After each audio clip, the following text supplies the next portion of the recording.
你以为靠自己就能成佛？经文说，再想想。那时候，善财童子一路往南走，来到妙义华门城，见到了德生童子和有德童女。他恭敬地顶礼，绕行之后，合掌站在面前说：圣者，我已经发了追求无上正等正觉的心，却不知道菩萨应该怎么学菩萨的行为，怎么修菩萨的道路，恳请慈悲告诉我。善男子，我们所证得的菩萨解脱名叫幻住。得到这个解脱之后，我们看见一切世界都像幻象一样存在，因为都是因缘所生的；一切世间都是幻住，因为种种缘起相互推动而生；一切众生都是幻住，因为是业力与烦恼造成；一切众生的生老病死、忧愁苦恼也是幻住，因为是虚妄分别所生。善男子，幻境的自性是不可思议的。我们两人只能了知这幻住解脱，至于诸大菩萨深入无量四幻之网的那些功德行持，我们哪里能够知道，能够说得出来呢？童子和童女说完自己的解脱之后，以不可思议的善根力量，让善财的身体变得柔软光泽，然后告诉他：善男子，在南方有个国家叫海岸，那里有个大庄严园林，其中有一座宏伟的楼阁，名叫毗卢遮那庄严藏。这座楼阁是菩萨善根果报所生，从菩萨的意念力、愿力与神通力所生，也是从福德与智慧所生。弥勒菩萨就住在那里，他这样做是为了摄受百姓，让他们三根成熟，让一切众生随其所住的地位都能成就。你去问他，菩萨怎么行菩萨行，怎么修菩萨道，怎么学菩萨戒，怎么清净菩萨心。因为弥勒菩萨已通达一切菩萨行，已获一切如来的智慧甘露灌顶，他能润泽你的善根，增长你的菩提心。善男子，你不可以只修一个善，只造一个法，就以为到达究竟了，不可以用有限量的心去修行。为什么呢？因为菩萨应当种无量善根，化无量众生，断无量烦恼，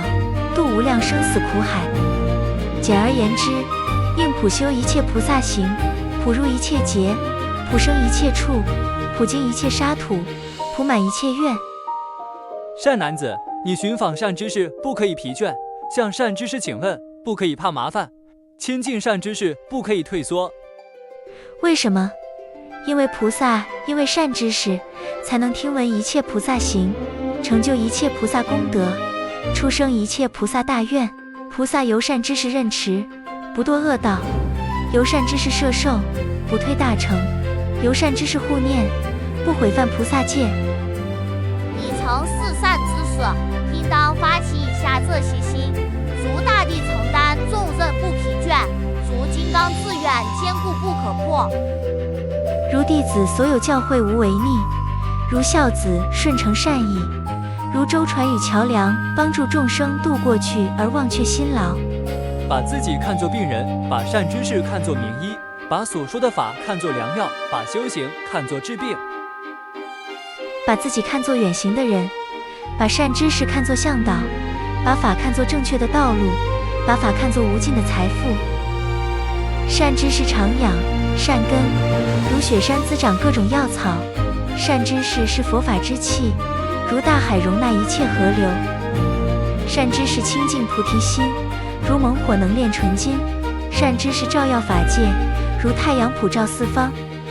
善知识如慈母出生佛种，如慈父广大利益，如良医治疗烦恼，如传师带你到达智慧的彼岸。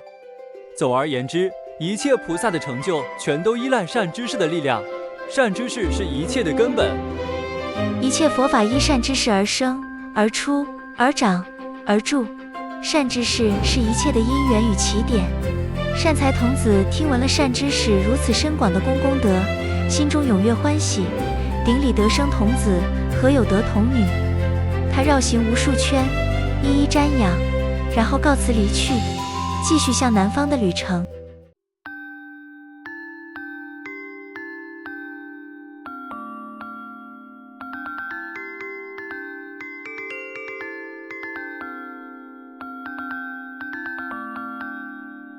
若你正在寻找光明，请记得，光从不在远方，它就在你的心中。下集我们将跟随善财童子，前往下一位善知识的指引之地。